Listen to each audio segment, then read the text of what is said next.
She sewed in silence, not out of necessity, but out of habit. At 60 years old, Helen lived in a house where the clocks made no noise and the windows were always ajar. As if waiting for something or someone to finally arrive, the days passed. With the cadence of a needle passing through fabric, straight, predictable, almost anesthetic. His hands moved with a precision that betrayed his age, but his eyes had the dull shine of someone looking inward. Every morning he placed 2 cups on the table. Only one was full. The other was waiting, as if she were tied to a silent promise, as if someone must arrive sooner or later. Nobody did it. No one had done it in years. And yet that cup was still there, immutable, like a home altar. But that morning, one more among 1,000 of the same. A letter without a return address rested in the mailbox. Inside, only one word written in trembling ink. Sorry. Helen lived within a choreography of ancient routines. He always got up at the same time, walked along the same cold tiles in the hallway, turned on the same amber lamp, and prepared. A breakfast that he knew how to prepare with his eyes closed. Toast without butter, coffee without sugar, and a small plate of apple slices that always ended up wilting on the edge of the sink. It was as if she were preparing breakfast for someone else, someone who was no longer eating, but whose place at the table she didn't dare override. Carefully framed photos hung on the walls. A young man in a gray suit, a younger Helen, with her hair up, and an air of naive faith in her eyes. The frames were clean, but the air around them smelled of frozen time. Every object in the house seemed to know more about her than she did herself. A cracked glass vase, an old radio that only played static, a man's coat that still hung on the coat rack, as if its owner were traveling. But the silences were getting louder. Sometimes Helen talked to the plants, not because I thought they were listening, but because it was better than talking to memories. I watered a ficus that wasn't growing. I moved a chair that no one used. In the kitchen, the cabinets still contained plates for 2. He never got rid of the crystal glasses. Even though he hadn't toasted anyone in more than a decade, there was no crying, there was no screaming. Only the incessant echo of what was not said. The phone didn't ring. When it did, it was a dialing error or an automated voice. The messages that arrived by mail were from banks, services, promotions, none with their own name, till that day. The one in which a letter without a sender broke the cycle. The word sorry did not have a signature, but it did have a smell. Not a literal smell, but one that is recognized by memory. It was a perfume of youth, a poorly closed wound. Something about the calligraphy vibrated inside her like a melody she hadn't heard in years, but whose lyrics she still remembered. He put the letter in an empty cookie box under the sink. He denied it, like someone who denies an unwanted visit.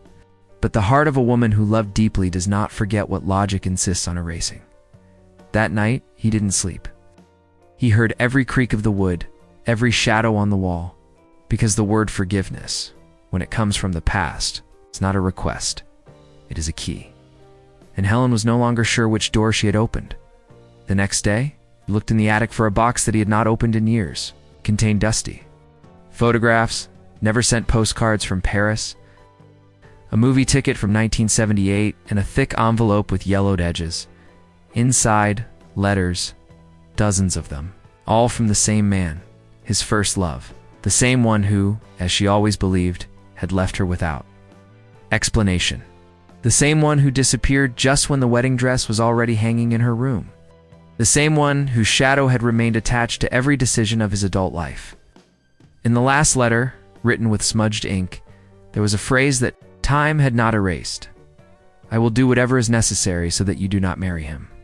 The world did not collapse. It was rearranged with brutal logic. Helen didn't cry. Just held the letter between his fingers like you hold a bullet that was never fired, but that still killed something inside you. And for the first time in years, a cup of coffee was left unbrewed. The paper was fragile, but its contents cut like glass. Helen reread it again and again, each time with less disbelief and more resignation. The words did not change. Lines were not erased. What was beginning to crack was the version of his own history that he had held for decades as if it were a valuable piece of porcelain, untouchable. But decorative, incomplete. I had always believed that I had been abandoned. He believed that fate, capricious and faceless, had robbed him of the opportunity to love fully. That the disappearance of that young man, the first, the most intense, the one that promised him Paris and endless springs, had been a cruel mystery, a crack in time, that could never be sealed. But now I knew it hadn't been destiny. It had been him, his love, his accomplice. Your traitor, because he hadn't left. He had acted. The phrase in the letter left no room for doubt. I will do what is necessary so that you do not marry him. It wasn't a plea. It wasn't a warning. It was a decision. And Helen, by marrying the person she believed was her refuge after abandonment, had been the victim of manipulation orchestrated in the shadows by the one she had loved the most. The silence. In his house was no longer a void. It was an accusation. Each object, each memory, began to reconfigure itself under the new light of betrayal. The broken vase no longer seemed like an accident. The coat on the rack, a symbol of widowhood, their marriage 15 years of commitment, and 30 of routine construction on poisoned foundations. The deepest betrayal is not the one that comes from an enemy, but the one that is disguised as salvation. Helen didn't scream. It didn't destroy anything. She sat in the chair by the window, hands crossed on her knees, and watched the afternoon light fall on the floor as if trying to cover the scene with a sheet. That's when he remembered it. A conversation. Years ago, just a few weeks after their wedding, her husband had told her, almost in passing, that someone had tried to prevent the marriage. That he had received an anonymous letter with false accusations. She had forgotten, had attributed it to nerves and superstition. But now, everything fell into place. The letters in the attic, the style of writing, the voice of that past that never faded away. The man who claimed to have loved her so much that he couldn't let her go, didn't let her choose, stole his right to decide who to build his life with. He did it for love. Yes, but love does not justify the emotional kidnapping of a future. Helen didn't know if she was trembling with anger or grief. It was a warm feeling like fever. His mind at times tried to defend him. Maybe he was young. Maybe he was afraid. Maybe he regretted it. But every attempt to redeem him was like trying to sew a dress with rotten thread. Nothing held the fabric together. The truth could no longer be hidden.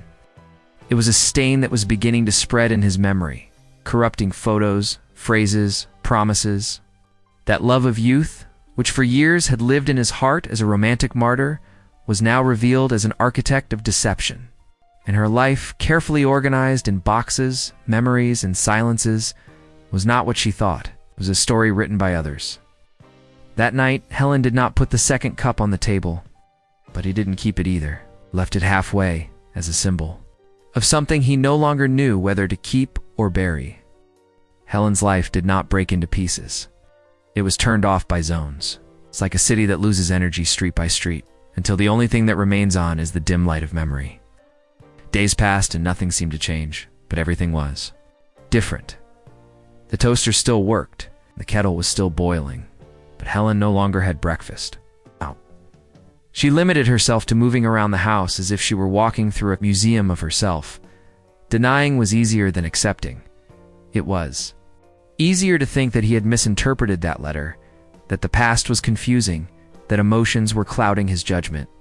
But every time she tried to convince herself of that soft version of events, the phrase came back like a dark heartbeat. I will do whatever it takes to keep you from marrying him. That sentence had the density of a bloodless crime. The house began to close in on itself. The curtains, which before opened with the light, now remained heavy, motionless. The dust found permission to stay. The mirror stopped showing a complete face. Only fragments, partial angles. A woman turned into an echo. The phone was still in its corner, but it didn't even seem capable of ringing anymore. Then he appeared. Not as a response, but as an accident. A stray cat began to prowl the garden. He was not young. He had scars on his back and one leg that he dragged with tired dignity. Nobody knew where it came from. He didn't have a collar. He didn't ask for affection.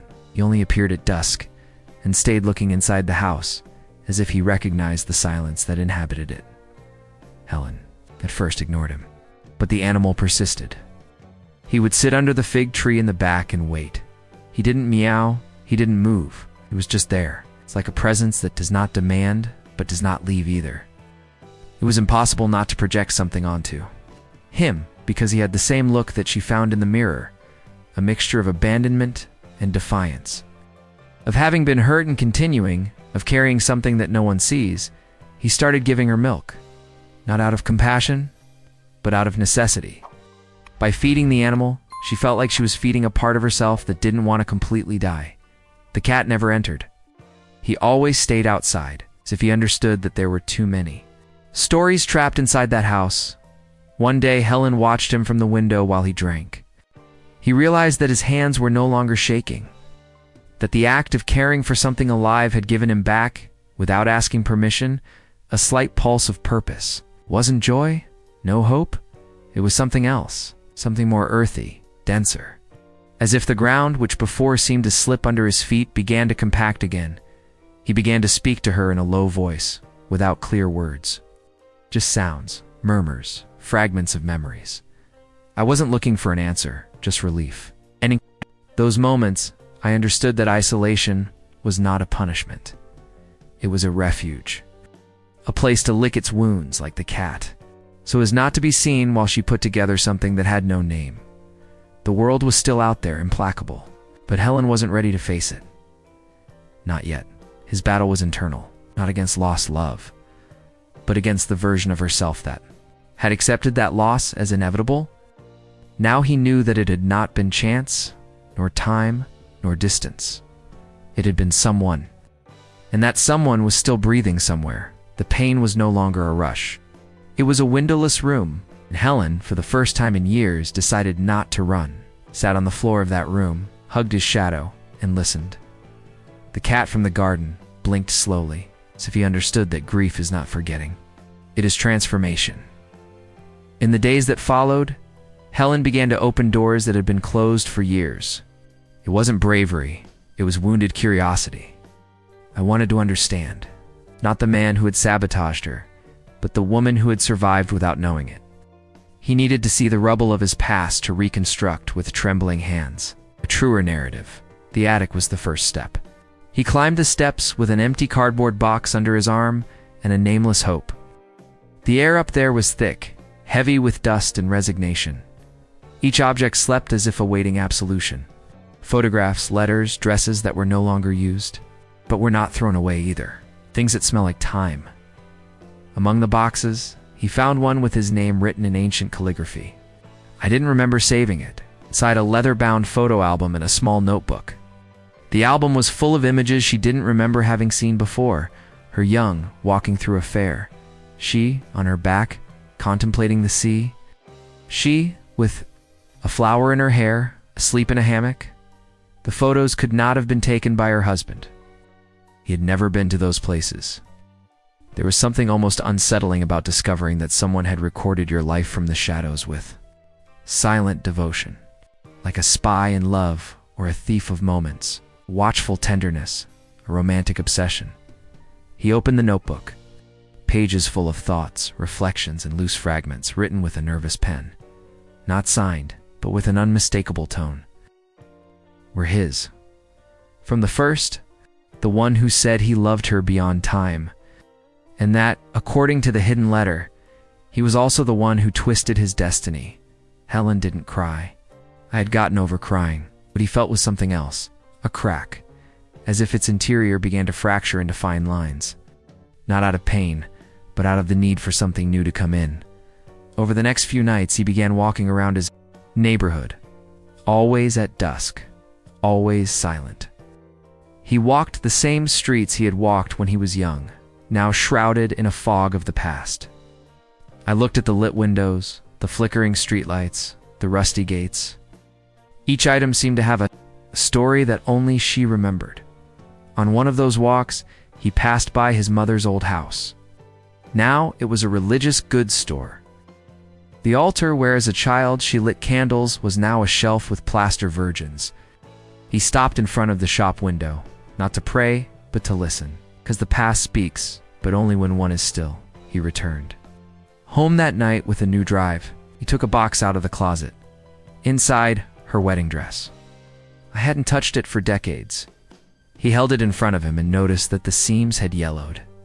He spread it on the bed as if it were a corpse. He didn't cry. He just thought, this wasn't mine. It was from a story I didn't choose. And then he realized that he had to look. For it, not for him, not for revenge, but for her. To look into the eyes of the man who had woven the web. To understand what kind of love destroys what it claims to protect. To, perhaps, break the curse that still kept her bound. The first step was to search the old telephone archive. Then in the property records, small, almost bureaucratic gestures, but each number, each address, was a thread. And she, the wounded woman, slowly became the weaver. The cat kept coming every afternoon, but he no longer sat in the same place. He was getting a little closer, as if he knew something in Helen was. Changing, as if he recognized that silence was no longer a grave, but a bridge. That Tuesday morning did not promise anything. It was one of those pale days where the sun seems to have forgotten to shine. Helen was going through an old wooden box that had belonged to her mother. Not for purpose, just by inertia. But inertia Can also be a compass when the soul is searching for something it does not yet know how to name. Among the embroidery threads, old handkerchiefs, and a broken St. Benedict medal, she found an envelope. It had no sender, just his name written. In the same blue ink as the diary he had discovered days before, the slanted letters, as if the author had restrained himself when writing them. The paper was yellowed, but unopened. He recognized it instinctively. That letter had not arrived by accident. The first lines were soft, guilt-laden words wrapped in politeness.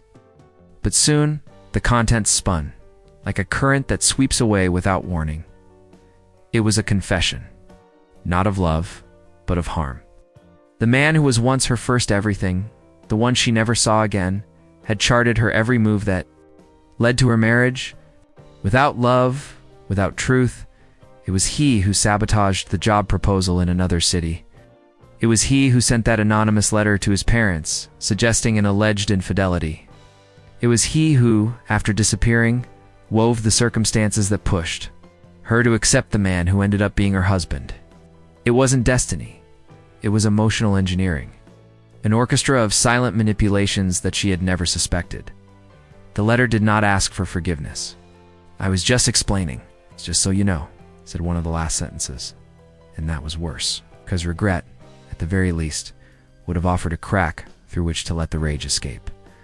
But the naked explanation, without emotion, was a dagger. A letter not sent out of love, but out of ego. Or because of that sick need that some have to close cycles that should never have opened. The impact was not immediate. Helen put the envelope on the table, poured herself a cup of tea, and looked out the window. Life seemed to go on, but inside her something was breaking in slow motion. It wasn't a scream, it was a murmur that did not stop. And then the memory came, not like a flash, but like a dense fog. One day in particular, the day he almost left. He had everything ready. His suitcase, a job offer in another city, the promise of starting over. But a call never came. One address was wrong.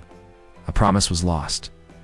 And she, confused, interpreted everything as a sign to stay. Now I understood that it was no coincidence. It was sabotage. The flashback returned her to that young woman who had packed with illusions, who had dreamed of a life built for herself. He remembered the feeling of defeat when he believed it had all been a mistake. In his fragility, he accepted the first refuge that was offered to him, a ring, a new name, a borrowed life. She felt betrayed not only by him, but also by herself. How had he lived so many years without suspicion? How had she loved the wrong man with such emotional obedience? And how was it possible that even now a part of her felt something for the one who had orchestrated her downfall? The letter was still on the table, like a poisonous relic. He did not dare to destroy it, nor to save it. He left it there, between two photo frames. Like a witness, it's like an open scar, that at least for now, should be visible. And that night, for the first time in a long time, He did not dream of beautiful landscapes or of his granddaughters or of flowering gardens. He dreamed of a train station, and on the platform there was him, his youthful love, with a flower in his hand and a clean look. But this time, when he reached out to hug her, her face fell apart, not because of monstrosity, but out of shame.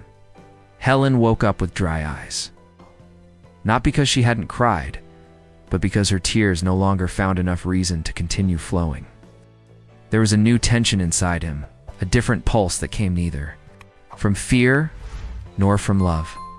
It was something else. The need, perhaps, to retrace one's steps, not to change the past, but to look it in the eye. So he returned to the dusty archive of his memory. The first thing he found was a name he had avoided for years: Clarice. Her friend from youth, the only living witness of the summer when everything changed. Clarice, who was there when promises were so easy to make and so hard to keep. Clarice, who knew more than she said and said less than she should have. He decided. To visit her was not an impulsive act, but carefully orchestrated in his mind for days. He rehearsed what he would say, imagined answers, even prepared a small box with old photographs as an excuse, as a bridge.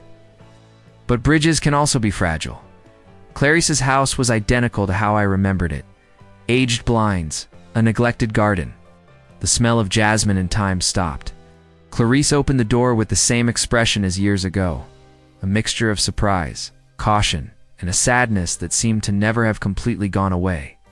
There were no hugs, just a silent recognition between two women who, without saying it, knew they were facing the other version of themselves.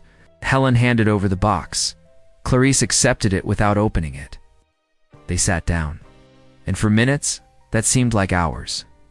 Nothing was said. It was Helen who broke the invisible fence. Not with questions, but with statements. One after another. Like someone putting the pieces of a puzzle on the table, not knowing if any of them will fit. He talked about the letter, of sabotage, of suspicions, from that train he didn't take, of the life he didn't live.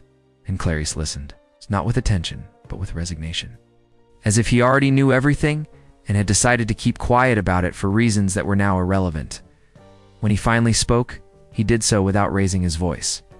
He mentioned details, little truths that Helen didn't know. Yes, she knew. He always knew it. Because it was he who confessed it to her. On a summer night between wine and lamentations, he'd done it for love, he said. I couldn't bear to see her with anyone else. He would rather ruin everything than lose her. Clarice didn't intervene. He did not defend. He did not accuse. He was only complicit in the silence. Helen felt something break again. But this time it wasn't anger. It was something deeper. Helplessness. Because Clarice had held a truth in her hands that could have freed her, and she didn't share it. Out of fear, for convenience, or perhaps for not knowing how to bear the consequences. The conversation ended without outcome. Clarice returned inside the house with the box of photographs closed. Helen stood in front of the door for a few seconds, waiting she didn't know what before retracing her steps. He walked aimlessly until he reached the lake where they used to spend their summers. Their time seemed intact. The leaves floated.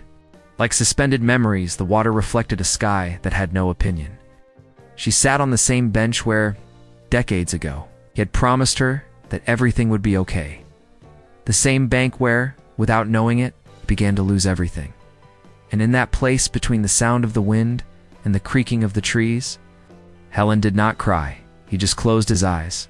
For a few minutes, he let the silence speak. Not hate, not even forgiveness, but of what never was. 3 days after her visit to Clarice, Helen received an envelope with no return address. Thick paper, faint aroma of old tobacco. It wasn't the kind of letter you sent on impulse. It was an object with symbolic weight, as if someone had placed something more than words inside. When he opened it, he found no accusations or explanations, just a single handwritten page with uneven, shaky ink. He recognized the handwriting instantly. It was Thomas's, but not the Thomas she had loved in her youth, nor the one who had ruined her marriage from the shadows. It was the Thomas of today, It's the aging man who had learned too late. Let's look at his own cowardice with open eyes. The letter did not ask for forgiveness. I wasn't trying to justify anything. It was just a story, an encapsulated memory, a specific day, a frozen moment. He was talking about the day Helen got married. How he saw her from afar, hidden behind a row of oaks, clutching a dried magnolia. Flower between her fingers, stolen from the tree where they used to hide when they were young. He said that he had wanted to stop her, that he had even written a letter. But he didn't have the courage to hand it over. Instead, he entrusted her to someone else. Someone who, according to him, was wiser, more neutral. He didn't mention a name, just a vague description. Someone. In the house, someone who always knew more than he said. Helen dropped the letter on the table and felt time opening up beneath her feet like a bottomless pit. The butler, the gardener, Aunt Adeline, who had been the bearer of that silenced truth. And even more so, what did they do with that letter? He looked in his mother's old box, where unstamped postcards and unsigned recipes were kept. And there, among faded papers, he found a sheet folded with meticulous precision. The same thick paper, the same uneven ink, but this time with different words. Words that never came in time. It was the original letter, the one Thomas had written years ago. A letter never delivered. Helen read it with trembling hands. There he confessed his sabotage. She admitted to having influenced someone close to her, to having planted doubts in the ears of her future husband. And yet, he did not do it with pride. He did it with a sadness that oozed between the lines, said it was an act of desperate love from a young man who did not yet know that real love does not hold back, it lets go. Helen didn't know whether to feel betrayed again or liberated. She had spent an entire life believing that her husband had distanced himself of his own free will without suspecting that another had manipulated that distance. But now, that revelation did not provoke anger, caused deep sorrow, as if life was showing him that the truth, even when it comes, does not heal. Just reveal, he decided to go for a walk. And for the first time in a long time, she did not choose the lake, nor the church, nor the cemetery where her husband lay. She went to the old abandoned garden behind the school, where she and Thomas had planted magnolias when they were teenagers. The place was still there, although wilder, freer. The flowers grew without order, as if the chaos of time had blessed them, and there, among the twisted branches and the wind-beaten petals, Helen did something unexpected. She took a flower and tied it with a ribbon from her own handkerchief. Then he left it at the gate, like someone who leaves a trophy without an audience, a gesture without a witness. That act, small and quiet, was his way of closing a cycle. It wasn't forgiveness. It wasn't revenge either. It was acceptance. Because the love that never was also deserves a place to rest. And so, for a fleeting moment, Helen felt something inside her bloom. Not like before. Not young or naive. But stronger. More resistant, like those magnolias. The following weeks passed like a long sigh, shrouded in mist. Helen didn't look for Thomas. He didn't avoid it either. It was as if the world was bringing them together organically, without pushes or artifice. The mornings came with a different, less piercing silence. The coffee tasted the same, but it no longer burned in the throat. Something had changed, not on the outside, but in the invisible. Helen began to resume abandoned habits, not the great ones. He didn't sign up for painting classes or undertake exotic trips. They were tiny gestures, almost imperceptible to an outside eye. Knitting again without a pattern. Rearranging photos in albums, sweeping the entrance for no apparent reason. And in those rituals, she found small vestiges of herself, scattered like leaves at the end of autumn. One day, when checking the mailbox that he rarely opened, because for years it had only contained bills and useless offers, he found an unsigned note, clipped to a dried flower. A magnolia. The note said nothing more than one line. Some things flourish when no one is looking. It wasn't a statement. It was an echo. Helen didn't need confirmation to know where it came from. And he didn't want any more explanations either. Because the soul recognizes what logic does not need to validate. It was, in essence, a gesture. One who didn't ask for anything. just presence. That same afternoon, he decided to visit the house where Thomas now lived. He didn't ring the bell. He walked slowly along the path that surrounded the backyard, the place where they used to read poetry aloud when adolescence was. A language they both spoke fluently. From the window, Thomas saw her. He made no move to leave. Didn't expect him to do it either. He just sat on the stone bench, where they once shared a stolen peach, and closed his eyes. He stayed there. For a few minutes, no more than 7. The air smelled of damp earth, of an open scar, but no longer infected. Then he got up and left, without looking back. That day there were no words, but something was said.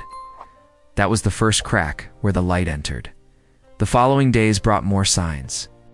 A notebook that Helen had lost years ago mysteriously appeared on the kitchen table. A recipe from her mother written in childish handwriting, marked with a dried petal. His granddaughter's bicycle, which had not been working for months, was repaired and leaning against the fence without any explanation. They weren't gifts. They were bridges. Helen, who had spent decades cultivating the habit of resentment, began to discover that forgiveness is not a decision, but a consequence. It is not offered. It is built, not granted. Allowed. Memory, that capricious machinery, also began to mutate. What were once heavy memories became suspended images, like old photographs, of a life that could have been but wasn't. And that, for the first time, no longer hurt. He started writing. No letters, no diaries, no confessions, just fragments. Loose thoughts that he left in unaddressed envelopes, buried them in his garden, among the rose bushes. It's not because he expected anyone to find them, but because he understood deep down that some words should only be said to the earth. The granddaughter, without knowing anything, began to spend more time with her.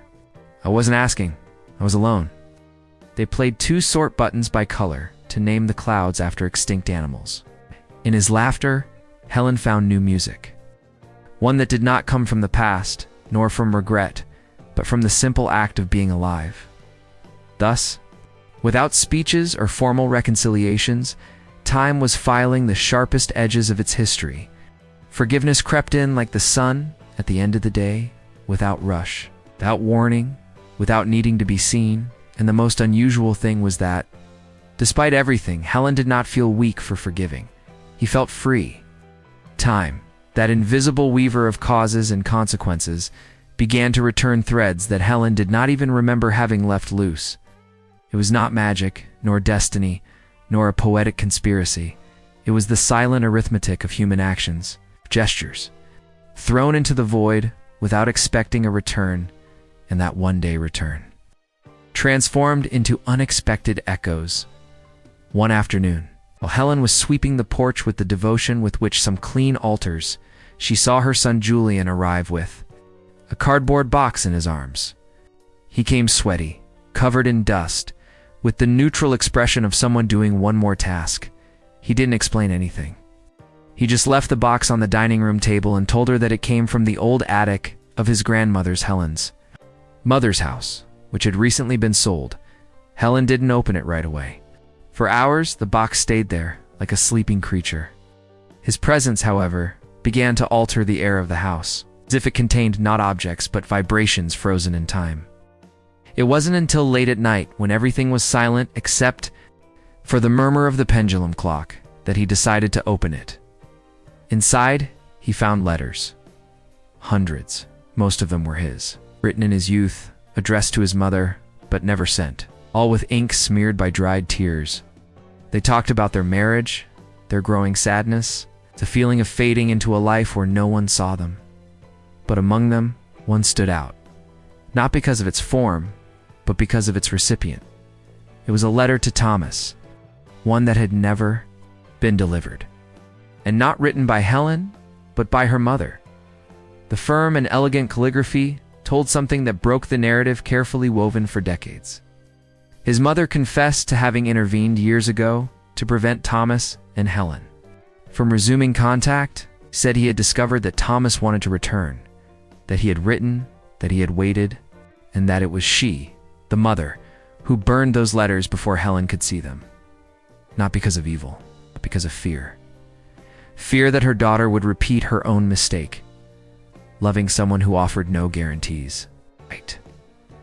Trusting a restless heart, sacrificing stability for passion. The letter concluded with a short, almost austere sentence. I protected you, but sometimes protecting is also hurting. Helen didn't cry.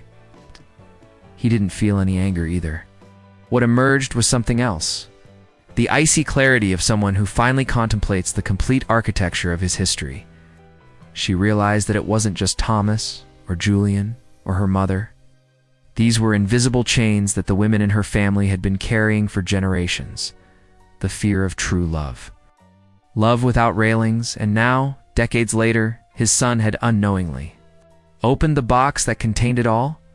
Julian, in his bewilderment, had made an involuntary act of redemption, one that closed an ancestral circle, because in the gesture of delivering that box, he had reconciled 3 generations: the grandmother, who hid, the mother who forgot, the son who found. Helen spent the next few days in a different calm. Not a happy peace, but a lucid acceptance. It's the kind of serenity that only comes when you stop looking for blame. She kept her mother's letter in a wooden box, along with a few other relics. A black and white photograph with Thomas, an amber bracelet, without a clasp, and a key without a lock. That gesture-keeping, not destroying, was his way of forgiving, not his mother to herself. The pieces had slowly begun to fall into place, but it was not a happy puzzle. It was more of a mosaic of broken glass, where each piece reflected a different version of Helen. The young woman in love, the silent wife, the resigned mother, the woman who had given up without fully understanding why Thomas hadn't completely disappeared. He lived a few hours away in a city Helen had never visited. I had read his name on an old clipping inside the box on, unremarkable piece of news about a local pottery workshop he ran. The face in the photograph was familiar, but eroded by the years. It still had those eyes. But the rest seemed to have been sculpted by time with a steady hand. Helen traveled unannounced. He took the train without haste, as if the journey had to simmer the courage that had cost him so much to muster. When he arrived at the small place, he did not enter. He stood outside, watching through the window fogged by the steam from the ovens. There he was, with his hands buried in clay, modeling a vessel with the precision of someone who has made that gesture thousands of times. In that moment, Helen did not see the saboteur, the frustrated lover, or her mother's accomplice. He saw a man, and for the first time in decades, he saw it without expectations, without resentment, without romanticism. He just saw it. He didn't come in that day, not the next one, returned home, and that night wrote a letter. There were no reproaches in her, just memories. Not sweet, not bitter. True, he told him about his mother, from the found letter. What could have been, and was not. He told her about Julian without saying that he was his. He told her that he had begun to forgive himself, and that it was more difficult than forgiving others. He sent it without waiting for a response. Weeks passed, then one morning, while watering her rose bushes, she found an envelope between the pages of her favorite book, the one she used to leave on the porch. There was no postage stamp. Someone had left it there, close at hand. It was Thomas's. His handwriting had changed.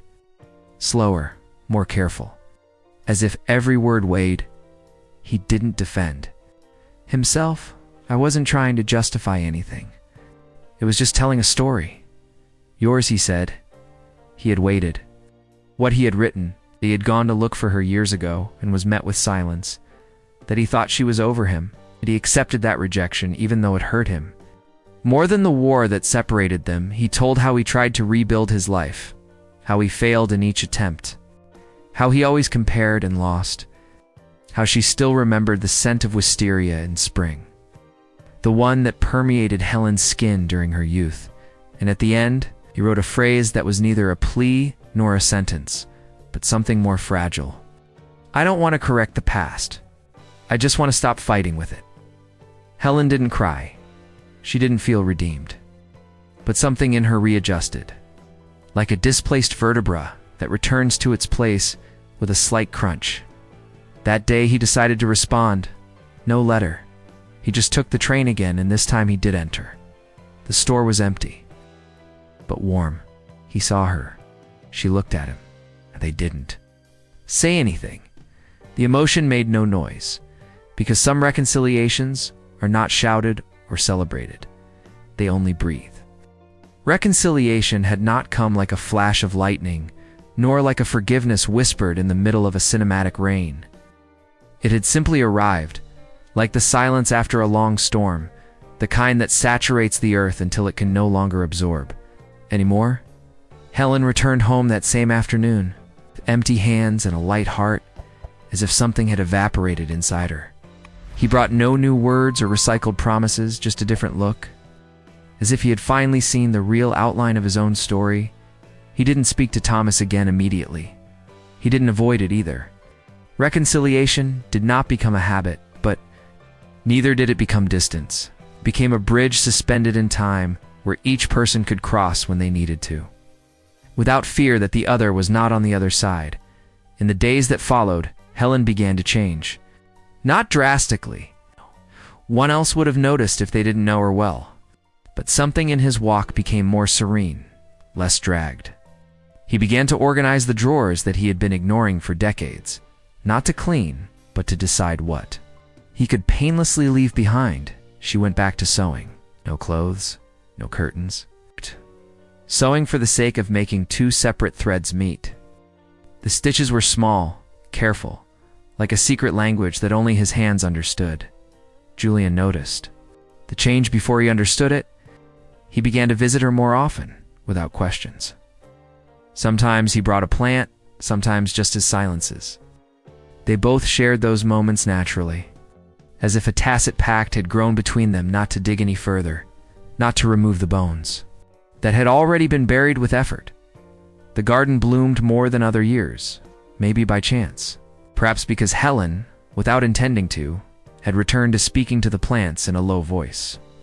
As she did in her youth, one afternoon he found an old album that he had thought was lost among the back shelves. It contained no photos of their wedding or Julian's birth, just clippings from her adolescence, a movie ticket, clumsy pencil drawing made by Thomas, and a dried flower one he had given her on an afternoon that didn't seem important at the time.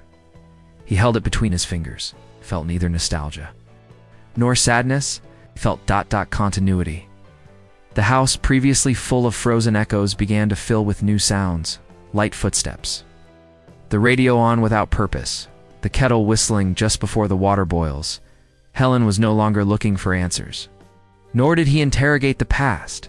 It accepted it as one accepts the sea, sometimes calm, sometimes cruel, but always immense. Inevitable, and in some way sacred. She was another, but not a stranger. She was herself, finally, without the need to explain herself. Some bequests are not written in ink or sealed with wills. They filter into gestures. They are inherited in silence. They are understood late. Helen's was not a legacy of wealth or grand history, but rather an invisible one. Like a breeze that changes the direction of a candle without extinguishing the flame. Julian understood it first, although without knowing that he understood it. One morning, upon entering his mother's house, he found a box wrapped in craft paper on the dining room table without any note. Inside, a hand-woven blanket, carefully folded, with the colors he had described, without knowing that he remembered them during a forgotten talk years ago. Moss greens, pale grays, and the same worn blue of the shirts of his childhood. The blanket had no instructions, but it had a story in each thread. Julian didn't ask why or what it meant. He only carried it with him like someone carrying something more than just a coat. And without knowing it, he began to sleep with her at the foot of the bed, as if she were a kind of bridge between what was and what he didn't know, that still hurt. The granddaughter, Sophie, found something different. A rusty metal box held letters. They were not addressed to anyone in particular nor precisely dated.